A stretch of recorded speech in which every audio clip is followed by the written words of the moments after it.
What was so good we had to do it twice? Yeah, talking about brands and stories again. Let's talk about it.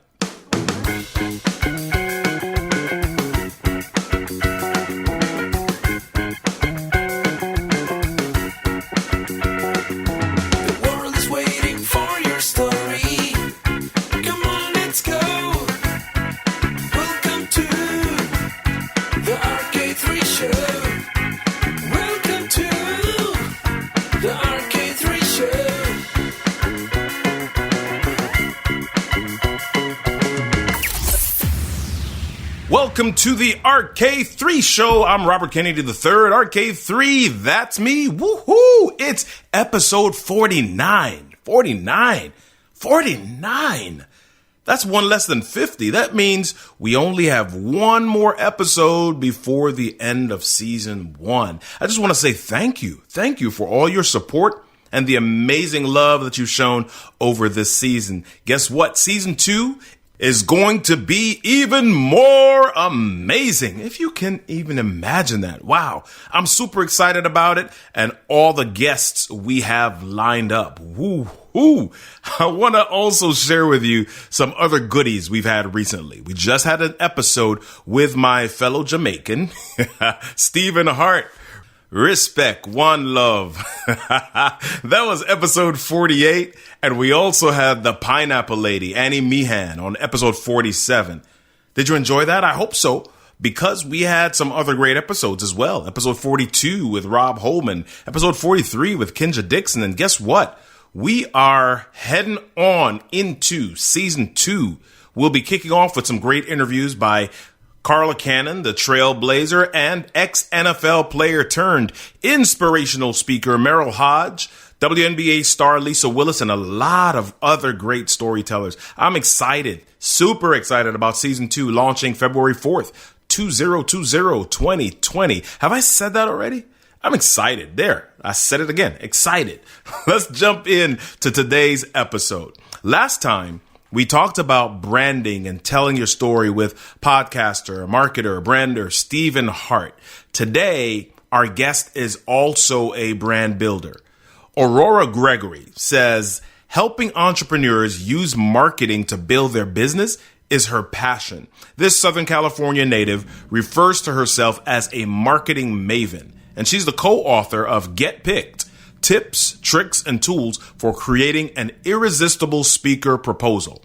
Aurora's got a story. Let's roll with it. Aurora, how are you today? I am great, Robert. Thanks so much for having me on the show today. Listen, it is a pleasure. I've been looking forward to this for a little bit because one of the things that's central to you is you talk about storytelling. I mean, there are you have marketing that matters on your site, but when we look through your site, you really talk about stories. So when people say, hey, Aurora, what do you do? What's the answer that you give to them? You know, I love to tell them that I help my clients sort through all the chaos so that they can get their story straight and connect with audiences that can turn into customers. That's the thing I think all entrepreneurs, business people at every level, whether you're at a blue chip corporate level or you are an entrepreneur, solopreneur type of business, what you're looking to do is have your story connect with people who can engage in relationship with you and become customers. And isn't that a big word, that whole connect thing? So many people miss that. And one of the things that I noticed on your website, you say you help trusted brands get their story right. So tell us a little bit about the flip side. How do some brands get their stories wrong? You know, what I really find when things are most wrong is when brands, businesses, entrepreneurs make all of their marketing about selling. When it's sell, constantly selling, the famous line from Glenn Rice, always be selling. They are always selling. Right. And that's when things get wrong. You wear out your audience. You wear out your potential customers when you are constantly trying to sell them. You need to make marketing about a relationship. One of my favorite marketing gurus, if you will, to follow is a guy named Mike Kim. And he has this great quote, and his quote, he quotes this pretty regularly. He says, marketing isn't about closing a sale. It's about opening a relationship. And that's what needs to be, that's where you can get your marketing moving in the right direction, when you make it about relationship and not about constantly selling. So one of the things that is tricky for a lot of people, though, is that process. When do you flip the switch? And Gary Vaynerchuk had that great book, Jab, Jab, Jab, Right Hook, right? And people, they kind of say, okay, that means, okay, I talk to them 3 times and then bam, I get them with the sale. I get them with the conversion, right? So when with what you're talking about, you're talking about something that I'm referring to as maybe story marketing or brand marketing, right? What is the difference between that and regular marketing? And I'm asking a 2-part question. And how do you know when is the right time to offer the sale? Sure. So the whole idea of story marketing, a story, if you think about any story, whether it's a movie that you love or a book that you love to read, a story has a kind of a straight line. It follows a specific path, and it has characters, and it has a hero and a villain, and it has all of the elements of story, right? And so when we engage as business people in our marketing and we try to approach it from a story perspective, we need to be able to identify who are the different characters in the story that our customer wants to be able to tell. Our customer, right. We want our customer to be able to be successful, and we have tools, products, services that will help them be successful. We need to flip the story from being about us to making the story about them. Right. We're here to make them the hero of their own story, to help them be successful, victorious. And we're here with the tools, the solution, the magic, if you will, that's going to make that possible. When things get a little muddy and confused and we don't move them along in a story, we confuse them. We confuse the customer. And there's another quote. I don't have the person who said this, but it's that a confused mind always says no. So if you don't keep the story clear, help them see their story, all they can see is their problem. You, being the expert, are on the outside, and you can help them see, this is why this is messy. And here's how we can straighten it out. And here's how I can help you go from messy to clean so you can be successful. Right. So when you're trying to kind of flip the switch, if you will, the first thing you have to do is be able to help that customer understand what their problem actually is. Mm-hmm. And that's where you begin kind of sorting things out for them. That path may be telling your own story. It may be telling the stories of other customers. It may be relating it to some other things that are going on in the world or in the marketplace. But as you move them along the story, you're helping them see themselves and seeing how they can be successful. It's at that point where you've got them understanding, no, I can be successful, is when you say, then here's the tool, here's the service, here's the solution. And you may do that through public speaking. You may do that through email marketing. You may do that through social media posting. You may do that using a bunch of different tools, but you need to be able to help them sort out their story so that you can help them to see, this is the tool that you need. I have the tool that you need. And if you will take this, you will be successful. Wow. So you just brought up a couple of important points. You mentioned the word public speaking, woohoo, just now, right? Right. And so, well, let me ask you, one of the things that you tell entrepreneurs is that public speaking is one of the fastest ways to grow their business. I mean, why is that the case? Why do you personally believe that that's true? So I'm a huge believer in public speaking. Robert, you and I kind of connected on some shared points. We both work with corporate clients as well as entrepreneurs. And what I do with my corporate clients is I work with them on their internal corporate speakers bureaus. And all that means is that I help them place their experts on stages so that they can get in front of either current customers and let them affirm that their customers are making the right choice, or they get in front of audience of prospective customers so that they can talk about the stories that they have to tell and why they should be the choice for that prospect, right? So let me pause you just for a second. I heard something interesting and I wanted to create a difference here. Why is what you just mentioned different than a sales team? So the sales team, their goal is to go in and secure the sale. You've now got the audience convinced that they have a problem. The problem has been sorted out and made clear to them. And now they are convinced that they need a solution. Now they've got to pick who is going to provide me that solution? Who is going to give this to me? Who am I going to buy it from? You and I both know, your audience knows that most of us are not the only people in our space or in our industry who do what we do. Right. And that's okay, because we are not for everyone and every customer is not for us. There's plenty of business in the world for everybody, but every customer has to pick the provider that works for them. And so that's the sales team. The sales team does that. They come in after all the groundwork has been laid and say, okay, this is our tool. This is how it works. This is how we support you once you buy it from us. This is how much it costs. And we would love for you to buy it from us. Communication, motivation, leadership, and more. You're listening to the RK3 Show. Hey there, just a quick reminder, if you haven't registered yet, go register for the web class. 5 simple strategies to get paid for public speaking. You won't regret it. If you have a story to tell or expertise to share, then you need to hop on this webinar. Isn't it time you got paid for your pain?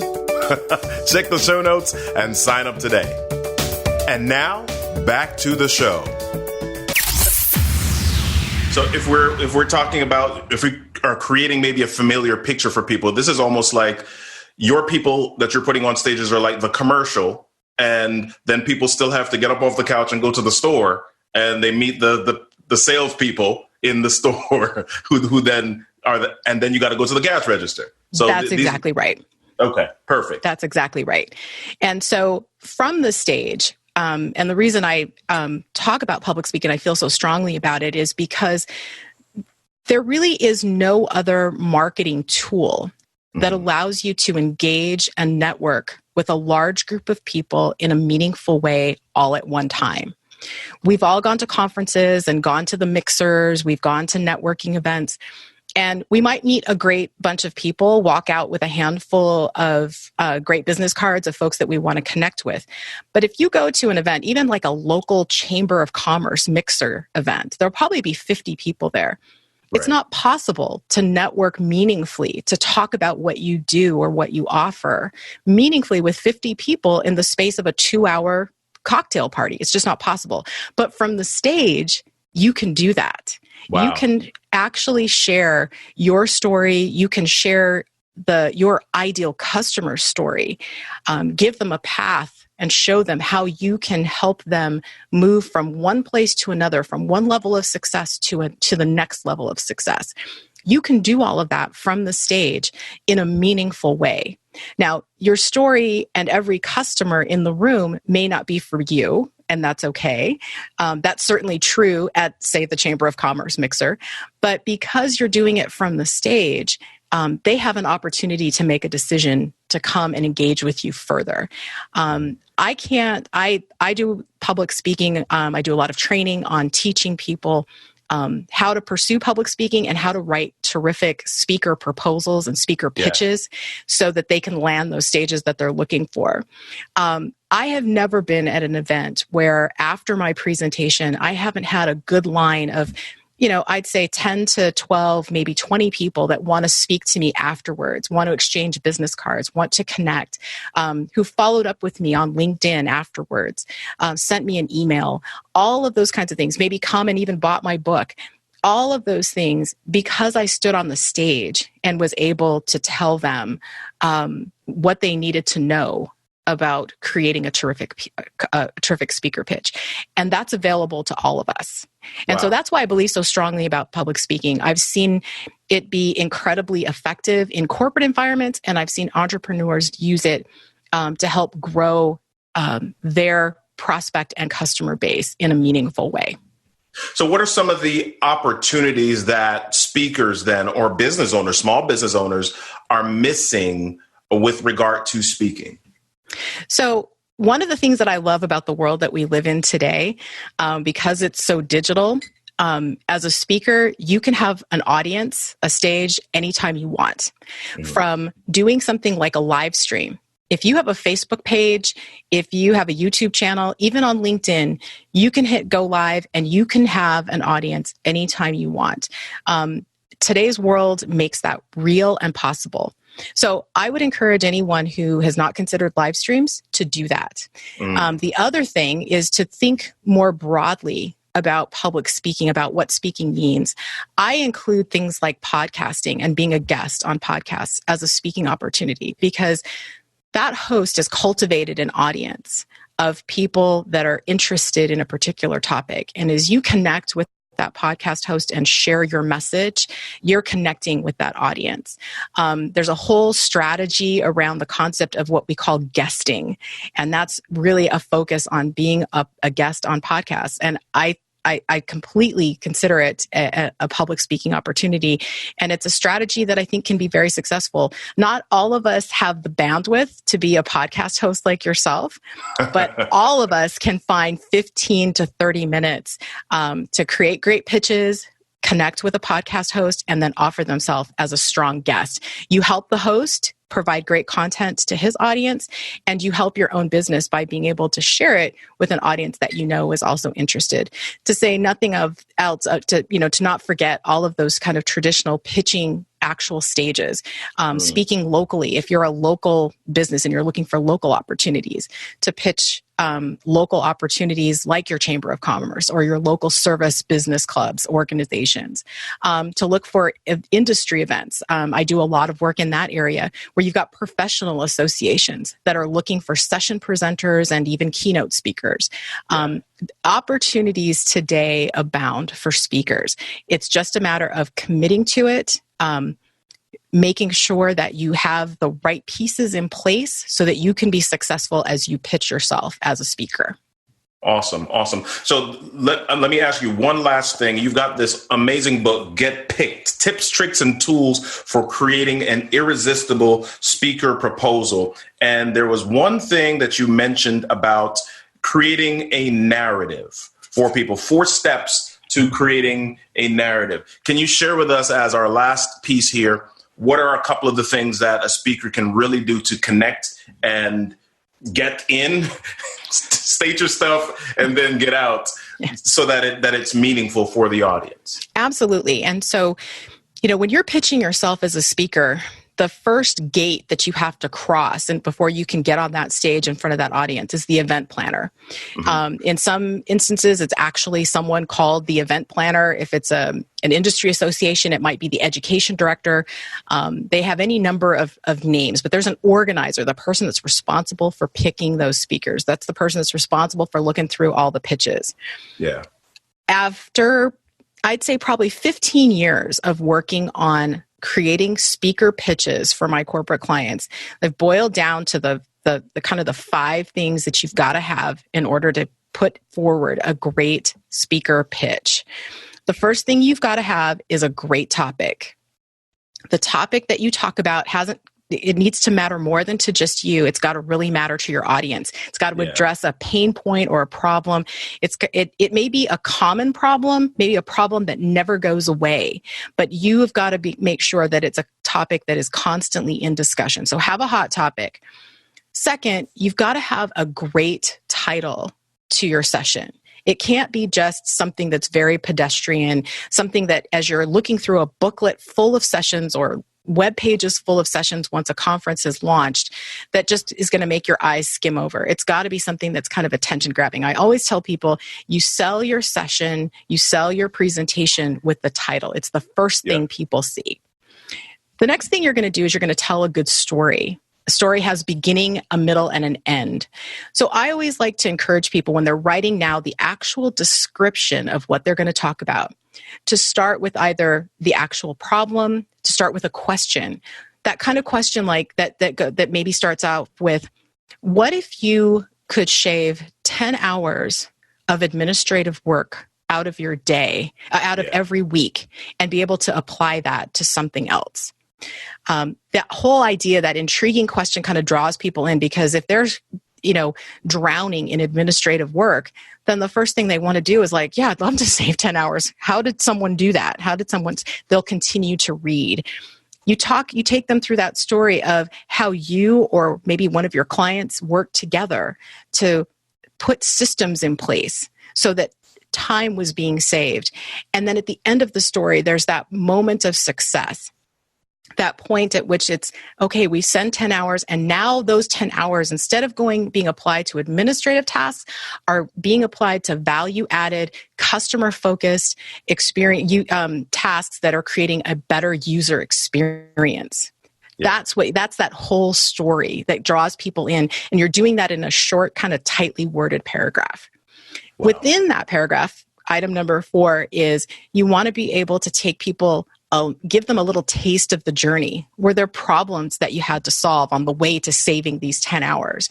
Were there success points? Were there key lessons that were learned?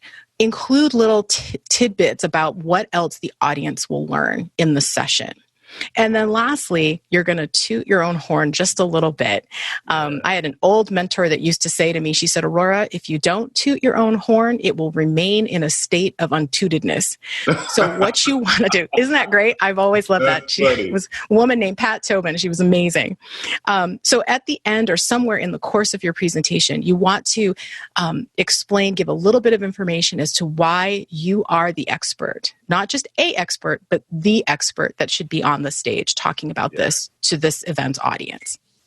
That's awesome. Listen, as you're speaking, I'm thinking of so many more questions and roads that we could go down, but I really want people to get in touch with you. Where can they find you online and learn a little bit more? So they can meet up with me at my website, auroragregory.com. Also have a website dedicated just to the book. If you're interested in specific things around speaking, you can go to getpickedtospeak.com. You can find the more information about the book there. The book is available on Amazon in print and ebook format. So if you're interested in amping up your speaker pitch game, you'll want to take a look at that. And then you can find me on all social media platforms, Facebook, Instagram, and LinkedIn. I welcome all connections. That was awesome. Remember on the playground when they had to choose teams? You hoped, you prayed to get picked. And the order in which you got picked meant something, right? Now you're all grown up and you're still raising your hand because that's what we do. It's how we serve. It's how we accomplish. So as we shared in the last couple of episodes, it's time for you to get intentional about your story, your brand, your marketing, so that you can get picked and not kicked. And honestly, you're worth it. You just have to believe it enough to act on it. It's time. Let's do it together. I hope you had fun today. I hope you learned something. But most of all, I hope you were compelled to jump out of your comfort zone to share your story. If I can be helpful to you with that process, let me know by hopping over to robertkennedy3.com. That's Robert Kennedy, the number 123.com. Don't forget, everything that happens to you in life is your stuff. Your stuff is your story, and your story deserves a stage. I'm Robert Kennedy III, RK3, and you've been listening to The RK